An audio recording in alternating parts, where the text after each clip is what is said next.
Good. Okay, we are now recording. So good morning, it's really great to see you all here today. I am James Hodge. I am here to talk to you about the LGBT activism I've been involved with in the last 5-6 years. And my presentation today is called Proud and Present. And the reason I named my presentation Proud and Present was because for me, as a young LGBT plus person, I didn't have someone at school who was proud and present for me. I didn't have a role model or someone to look up to. I'll tell you a little bit about my time at school first. Okay, so this is me in 2004. I was quite a happy young person. I was very lucky to come from a hugely loving family. When I look back on photos, I was always with friends and having a good time.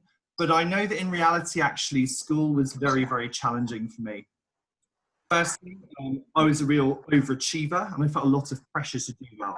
And I think partly that came from my own awareness that I was different, there was something different about me. And once I realised that I was gay, coming out at school caused me a huge number of issues.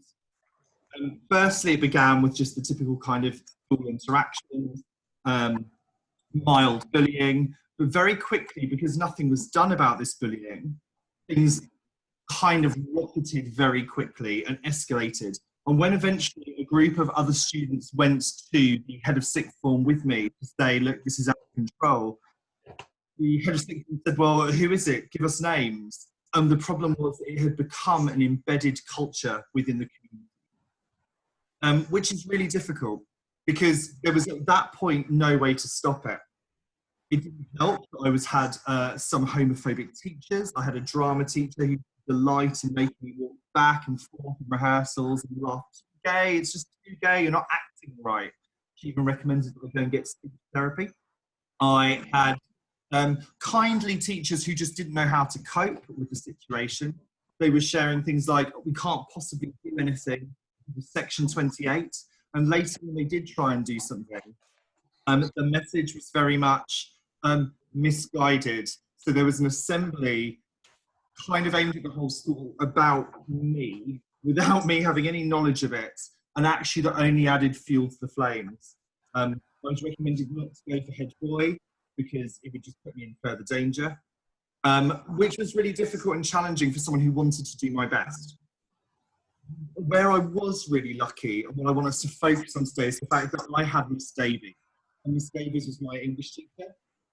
She was an incredibly strong, passionate, very dry and sarcastic, but really caring woman who absolutely saved me during that time. Her classroom was a safe space for me. She gave me huge amounts of advice to support. She was amazing. So it seems unlikely that 10 years later, I would reappear at the Weald. I would go back. I would go back as a teacher. I had gone back actually just to visit some English teachers. Miss Davies had left, but I wanted to go back and just have a look around. I was considering potentially teaching. And by the end of the day, I had been offered a job. Now, bearing in mind that the previous head teacher's attitude had been sort of that by coming out, I had brought these actions on myself, that by being loud and proud, I invited criticism. The new head teacher, who is phenomenal and still there to this day, was so encouraging. So encouraging to the fact that over the following years and by 2019, you'll see, that I have become an LGBT activist. And what I want to share with you all today is about how to take a school from being a kind of community to a hub of equalities excellence, whether that be LGBT plus excellence or whether that be kind of all-round excellence. And I'm going to talk to you about how I achieved that. So my first step in kind of getting my school to buy into this whole movement was myself getting educated. In a lot of schools, especially rural schools, there may not be that LGBT plus present. And when I came back to my school in 2014, there was just a lack of knowledge and a lack of education. People weren't aware of of what needed to be done and didn't really have the knowledge in order to embrace that. It was really, really vital that I educated myself. And there are so many amazing resources out there that you can use. I had Stonewall training, I had Schools Out training, I had training with mermaids about trans issues, and I met with Educate and Celebrate, and Ellie Barnes is actually speaking later today. She runs Educate and Celebrate, and I'd really recommend going to see that. Absolutely phenomenal. The importance of then having that training is passing the training on to your own colleagues. And I'm just going to share a couple of the most useful resources I found in training my staff. Firstly, one of the biggest issues in secondary schools is homophobic language. We hear all the time bandied around, that's so gay, or he's gay, used kind of in a pejorative way. And a lot of staff don't feel very confident in having strategies to target that. So this was some strategies that I got from Stonewall. And it was really, really interesting because you kind of go through 4 steps. Step 1 is establishing understanding. So it's highlighting, oh, are you aware that you've just said this? Are you aware, secondly, what that means? Are you aware of what the word faggot means? Do you understand what the word dyke means? Because actually, I was surprised at how often the students simply didn't understand what they were saying. They didn't recognize that the language was negative. I also think that it's really important to use empathy. So how would you feel if someone was putting you down in this way? How would you feel if you were being singled out for something unique about you? And finally, linking to the school policy. For some students, it was rare that I found this, but some students, with however much explanation and empathy you could show, they didn't want to engage in the conversation, in which case I linked back to the school policy. This is not a community that accepts that kind of behaviour. Another really useful tool is when regarding transgender students and understanding the difference between sexuality versus gender. And the gender unicorn, which Mermaids shared with me, is a really, really useful tool. Because what it breaks down is the difference between sex assigned at birth, which is your bodily sex essentially, but then your gender identity, the way that perhaps your body does not match the kind of how you internally view yourself. This is separate from sexuality, and I think when people aren't informed, they often confuse the 2 ideas. I also think it's useful, also for mermaids, to think about the gender spectrum and the ideas of where you identify, because traditionally we have this viewpoint of the 2 extremes of gender. Barbie at one end, the Barbie blonde woman, and the G.I. Joe macho man. But actually, when we consider ourselves and our own identities, if we're looking at the gender spectrum, where would you place yourself? Would you say that you are that Barbie? Would you say you are that G.I. Joe? Or would you say actually that you fall somewhere in between? Because actually all humans are different and we need to be careful around stereotyping ourselves. We also need to teach terms like non-binary. Students don't really fall into either category of male or female, and equally genderqueer. Those are just some of the tools that I use and really, really useful for me when talking to staff. Because my second step is this: build a network. You cannot go on an equalities journey on your own. It's too huge a problem and it's too embedded a problem in a culture. You really, really need to have all the support you can get around you. I built networks predominantly through working with the NEU, the National Education Union, who have the most brilliant LGBT plus educators network. If you sign up for the union, your local districts can provide you money and financing to set up your own events. And before I really started doing work in my school, it was really important that I had advice from other teachers and I felt supported. So in Brighton, we set up Teacher Time. Teacher Time was an event for teachers and allies to come along with a bit of the commedia. And it was an opportunity where we invited some speakers, we invited some charities to come along and share each other's ideas and stories. And we had this kind of brilliant meeting where we all sat around and offered guidance on what we've done so far, what we hoped to do, and found ways to support one another. Because I want to reiterate, this isn't a one-man army job. I do not claim through the successes of my school that was solely down to me in any way, shape or form. It is down to an amazing community of people who work together to make it happen. So, set up a network. Number 3, you need to make LGBTQ plus issues matter in your school, but equally you need to take staff on the journey with you, and you need to leave nobody behind. People need to buy into your movement, firstly because of the policy reasons, and secondly because of the personal, and I'll explain those now. Firstly, when I was broaching my school on these issues, I pointed out that actually it's a legal requirement in schools to support LGBTQ plus students in the best way possible. Ofsted looks at homophobic and transphobic bullying in school when they come and visit. Sexuality and gender reassignment are in the Equality Act seen as protected characteristics. And as teachers, according to our Part 2 of the teacher standards, we are expected to treat people with dignity and build relationships rooted in mutual respect. And that means understanding the unique faculties of our students, absolutely embracing that. So that's the serious stuff. Equally, I know at the moment that there is a huge amount of kind of talk in the press about trans people. And it's really, really unhelpful, a lot of the information that is going out. So it's vital to explain to staff that actually whilst we are on the school site, regardless of what we are reading and regardless of our personal viewpoints and what we are learning, because we are on a journey with transgender issues, we are not brilliantly supporting people yet. And equally, I know that there are a lot of questions and education needed for mainstream society. What we can't do in school is be debating the ethics of it. It is not our place as teachers. We are not here to have the debate. We are here to support our young people. That's the serious part of getting staff to listen. But equally, there is the kind of more warm, open and teacherly part of that too. I like to give teachers a slide to look at. How many of these sexuality and gender-related words can you identify? And they try for a second, and a few teachers have a go, and they come up with a few ideas.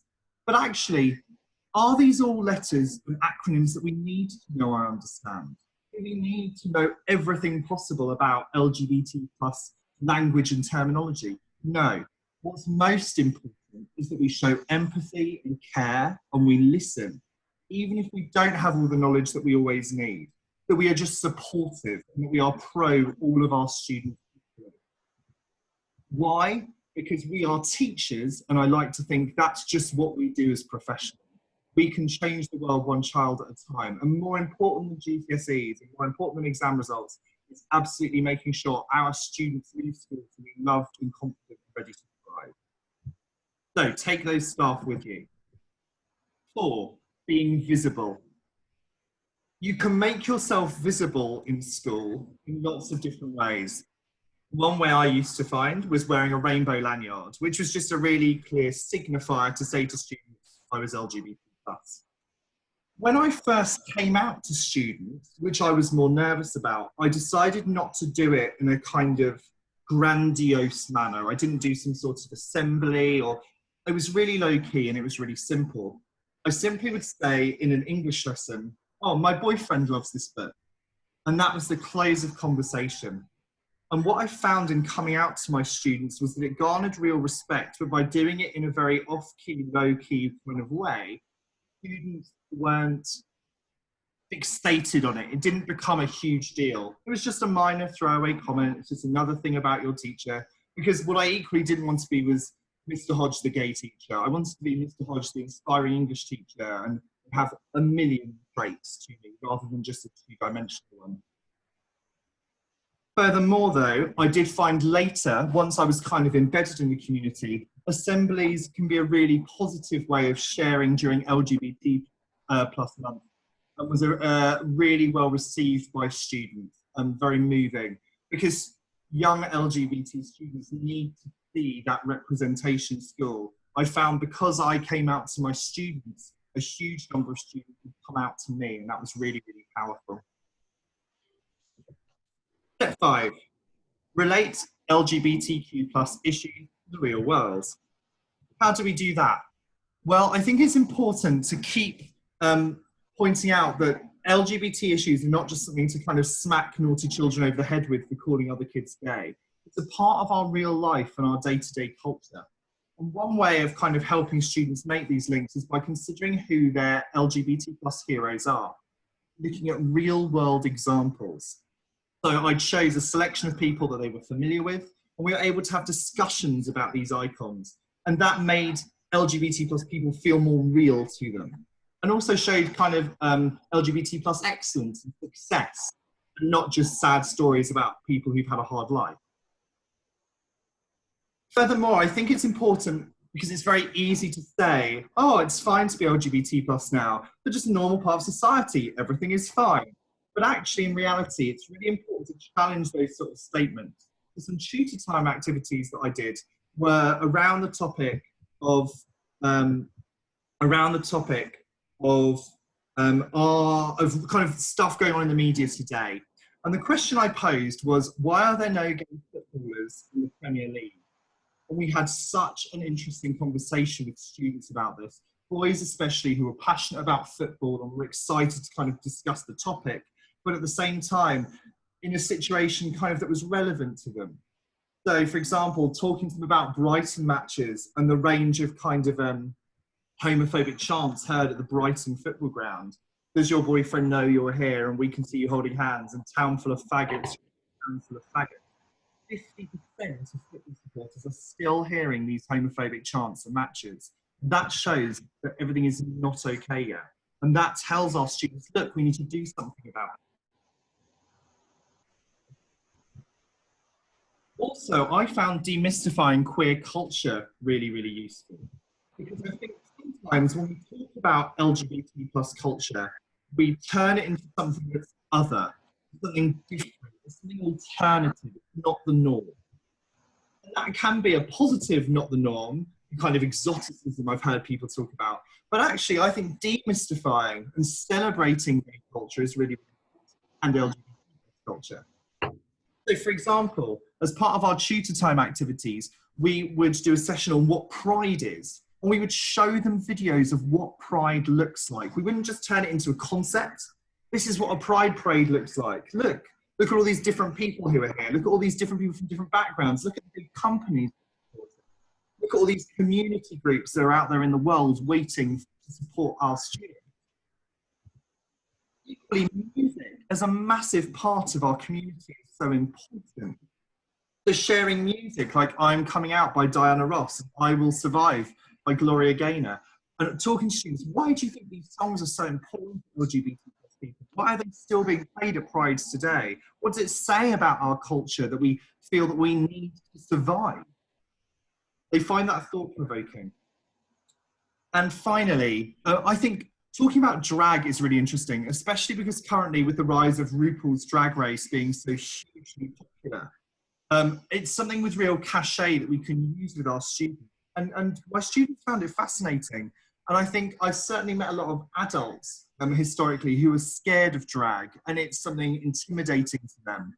But actually, simply by seeing something like the interview Kids Meet a Drag Queen, it demystifies it, it takes away the fear, it takes away the strangeness, and turns it into just another thing. You know, going to see a drag queen show is no different to going to the theatre or going to a music. Step 7, visualise and actualise difference so that it's no longer other. One of the issues with doing this kind of LGBT plus work in your school is that you can do sort of an LGBT plus history month event perhaps, but that's kind of once a year. And what we need is to make this normal on a day-to-day basis. There's been some amazing talk during Black Lives Matter about how to embed better support anti-racist kind of literature and education into our schools. We need to be doing similar with LGBTQ plus material too. The easiest subject to do this in, of course, is English with LGBT plus books, but equally, history can do some amazing work on teaching LGBT plus history. Even in something like maths, where it might not feel as relevant, think about the number of questions that you've read like this. Hugo and David are planning to get married in July. Now, normally it would classically be Tom and Kate, Tom and Kate, Tom and Kate, Tom and Kate. But actually, some people are having 2 men in this question in an unthreatening way, in a way that is off the cuff, unimportant, the question remains the same and we're getting on with the question, you are simply saying, yeah, this is just normal, this is just part of day-to-day life. So, as I was saying, embed it into your curriculum, make it normal, usualize it, make it something actual and usual in your classroom. 8, give your LGBTQ plus students the spotlight. And this is really important, and this is what all of my work was always leading towards, because remembering my own experience as very isolated at school, it was important to me that I supported the students who were in front of me. One way we did this was by setting up an LGBT social group, Life Gets Better Together. And what we did is simply we had a space, my classroom, where 40 students would come once a week on a Wednesday lunch, and they would just hang out. We might do activities, we might have some discussion, but what was most useful for those students was actually suddenly having this moment of realization that there were lots of students in the school like them. They could get to know each other and support one another. I was a role model for sure, and I could give them support where they needed, but actually what was most vital was that they had people their own age to support each other. That was really, really cool. Equally, I offered my school free LGBT mentoring where I would work with vulnerable students. Every few weeks I would meet them and I would converse with them, check they were okay and offer them support. Interestingly, a lot of students didn't feel comfortable coming to the social group. So the mentoring and one-to-one was really, really key, and they seemed grateful to have that extra kind of adult looking over them and checking in. 9, and this is a tricky one, but I think it's important to get everybody involved in equalities too, because actually LGBT people already know a lot of this stuff, and LGBT plus students, because of things like the internet, already know about this stuff. It's everybody else, and it's people with the issue that we need to be educating. And I think one of the useful things to look at when we think about this is the oppression matrix. Because if we look at the range of oppression in the world, what we can see is patterns. We can see that similar groups have faced similar issues. And actually, for example, for me, I traditionally, when I've been assaulted in public, it's always been by men. Not to gender it, but it has typically been by men. Equally, when women experience sexism, that is also typically from men. That's a similarity we have. That's something we can share in, that form of oppression. Or on a simpler level, even just the way that we receive abuse can be similar. A racist slur and a homophobic slur, that's a similar experience. That's something that can bring me together with BAME people. It's a similarity we have. And equally, it's important that men feel involved in equalities, because actually men face a huge number of issues themselves that we don't talk about a lot, especially when we look at suicide figures. I had a really interesting conversation once with a really challenging boy. He was very homophobic, very openly. He would really challenge what I was doing. One day he and I looked at suicide statistics, and he was suffering, I realised, from some mental health issues. And we talked about suicide and how men are really affected by suicide. And the link he hadn't made was actually gay men, especially along with trans men and women, are most likely to commit suicide in the UK. That was a similarity we then could share in and talk about. Isn't it awful that men like us, regardless of nationality, are facing these issues? And suddenly, when men can say, I have problems, and we can all say back, we have problems too, that's a way we can come together and support one another just by listening. That's not to say that some minorities do not have a tougher time at all, but it's saying that if we all work together and we all come together, we can all support each other better. And finally, and one other way we can kind of bring everyone together, a more fun way perhaps, was through school events. So we had amazing Educate and Celebrate celebrations supported by Educate and Celebrate. We had over 100 students turn up into our slightly undersized food tech room to compete in building their own rainbow cakes. And it was just an opportunity where we talked about LGBT plus issues with a huge number of students and equality and the importance of it. And then we baked together and had a lot of fun. And that just involves everybody and makes everyone feel a part of the movement. Finally, it's really, really key to celebrate your success. And I'd like to finish this presentation just by sharing something I'd like to celebrate. And that's this news story. Because I left my school about a year ago now. And I was always concerned when I left that there was no one kind of publicly LGBT plus left. I'd done all this work with the staff and they'd been brilliantly motivated. But one thing kind of a movement always needs is just that person who keeps things energized and keeps it going, because the staff were doing an amazing job. I thought, is this going to carry on when I go? Well, I was so proud a few weeks ago because the school called me and said, we've made a decision and we want you to check you think we've made the right decision. They were going to name one of their houses J.K. Rowling as of September. But obviously recently there have been some very problematic and I believe transphobic blogs and tweets. What I'm proud of is that I was no longer there, but they had already picked up on this because of the education they had already had. They felt confident enough, mobilised enough to make this choice.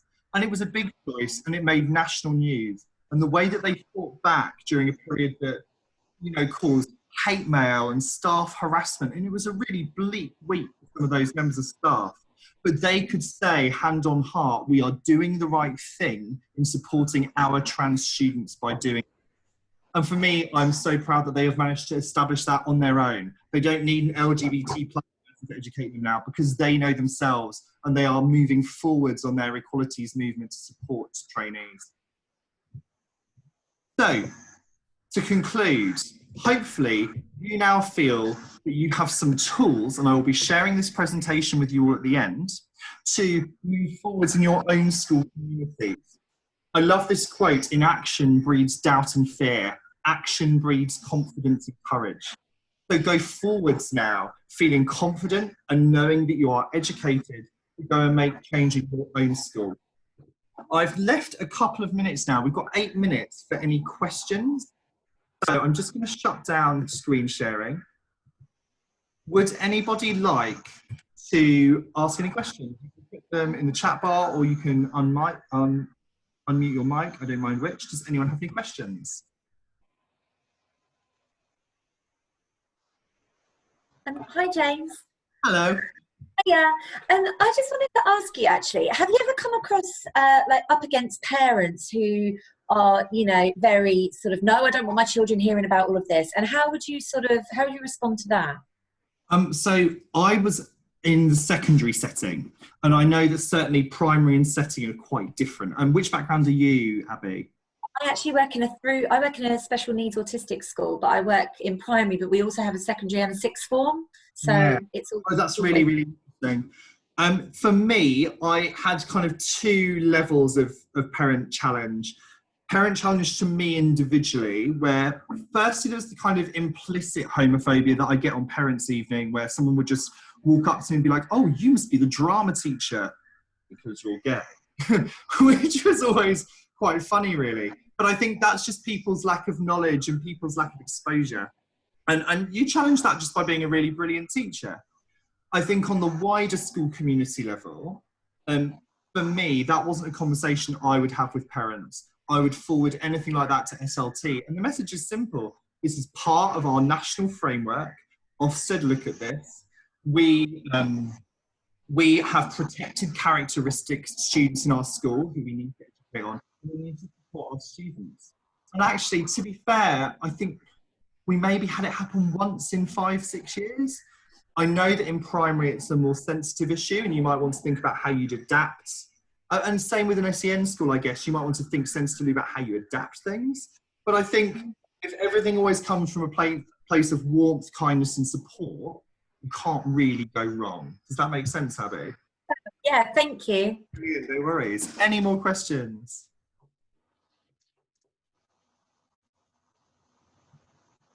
Hi, James. I was just wondering, hello, sorry, apologies if you've gone over this because I missed the start because I was teaching a lesson.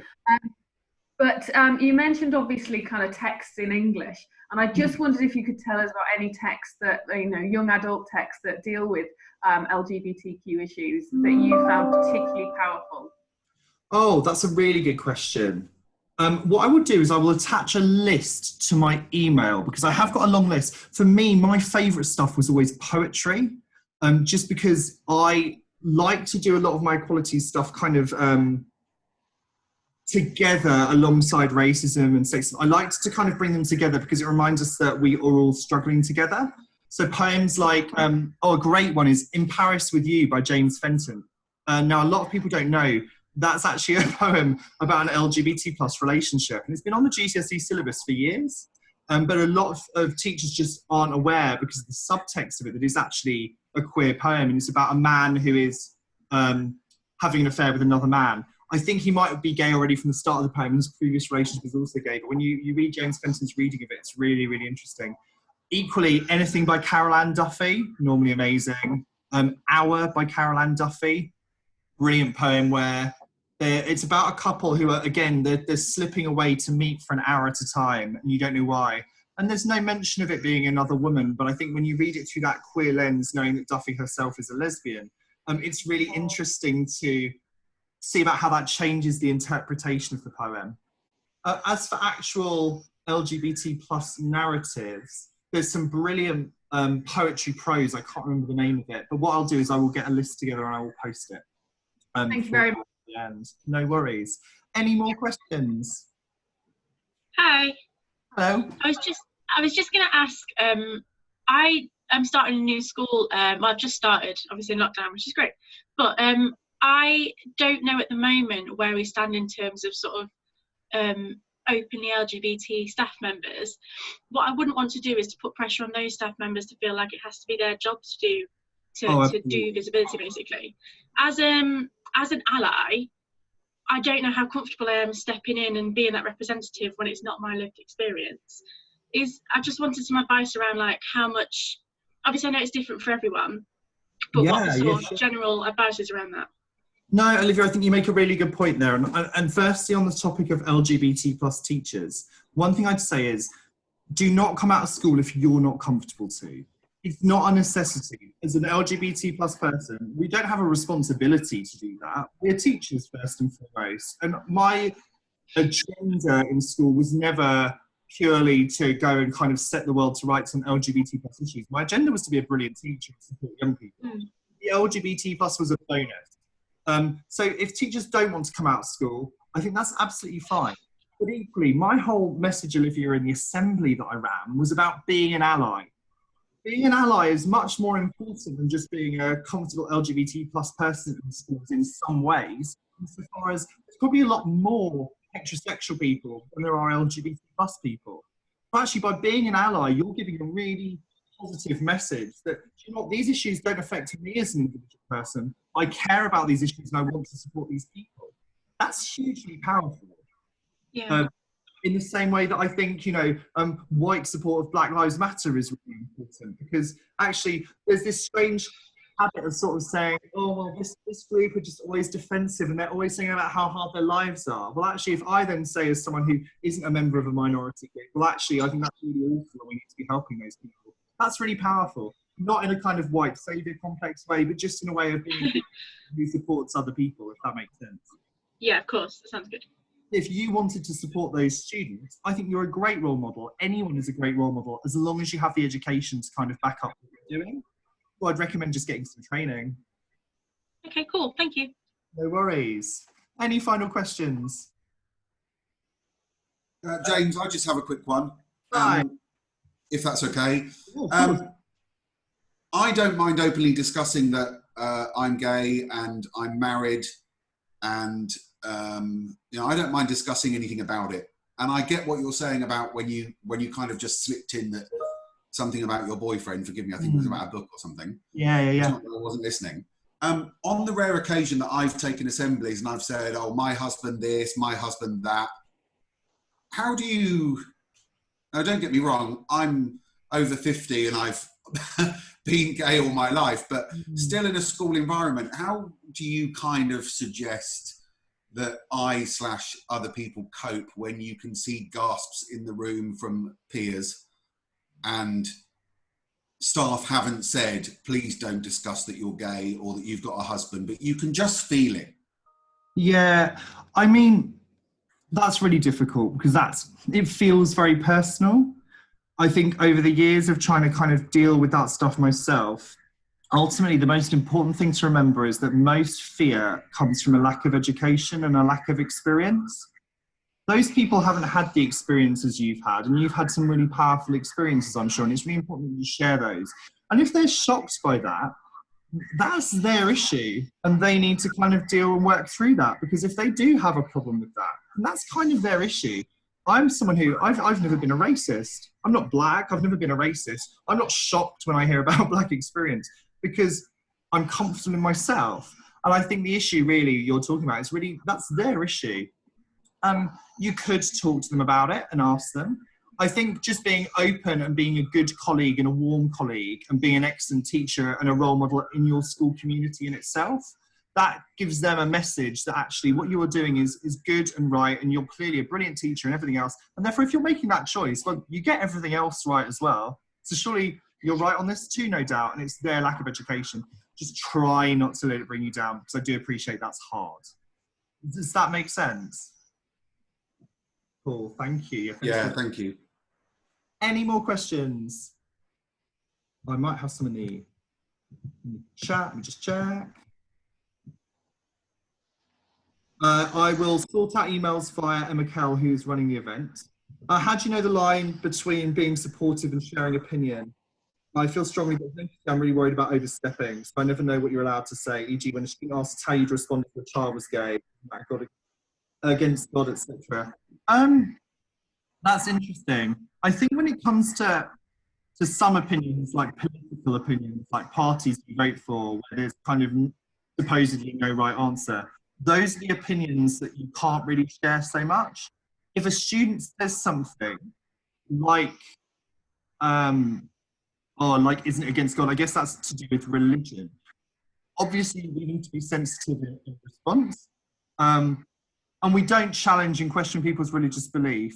I think I would close down that conversation fairly quickly. If it was a public conversation in the classroom, that would be very challenging. And I think what you're highlighting in me here is a really important point. As LGBT plus people, or as allies, we don't have all the answers. I think that's a really difficult individual situation that you need to respond to, knowing your student. Is it a student you can have a discussion with? Is it a student where perhaps you need to just talk to the parents with some SLT? Because actually, what we can't have is students saying in public and schools, oh, it's against God's wish. It's not really okay. I think there needs to be a wider conversation there. Yeah, but this is a great opportunity for me to show, look, I don't have all the answers. That's a really challenging situation I've luckily not been in. So, you know, we're all feeling our way through LGBT plus equalities, activism, and to find the most important thing to do always, SLT will have to support you 100% and be pushy with them if they're not. Be really, really solid on it. This has happened. I want this dealt with. We need to find a really clear plan. We all need to be singing from the same song sheet, and we're going to deal with it. Because actually, schools who do not support you as an LGBT plus member of staff, and I've been really lucky in my schools, but I've seen other schools not be so kind, they can get into huge trouble and they have a responsibility to support you. I'm sorry I don't have a more definite answer there, except that what I would do is I would take that to SLT, look at ways of challenging it. Is there something you could bring into the RE curriculum, for example? Any final questions before we go? Brilliant. Well, I will leave you with this slide up. If you ever want to contact me, my emails are always open. You can find me at Mr. Hodge Teaches on Twitter. You can find my TES article about my experiences here. You can find my education videos here. They're not LGBT related, they are English related, if you're interested. And if you ever want to email me, I'm happy to do school training sessions. My email address is jamesphilippehodge@gmail.com. A huge thank you again for your time today. Go forward, be active. Any little action breeds more confidence and leads to bigger action. I wish you the best of luck moving forward with LGBT plus activism in your school. Thank you, James, very much. Thank you. Bye, nice to see you. Thanks, James. Thanks.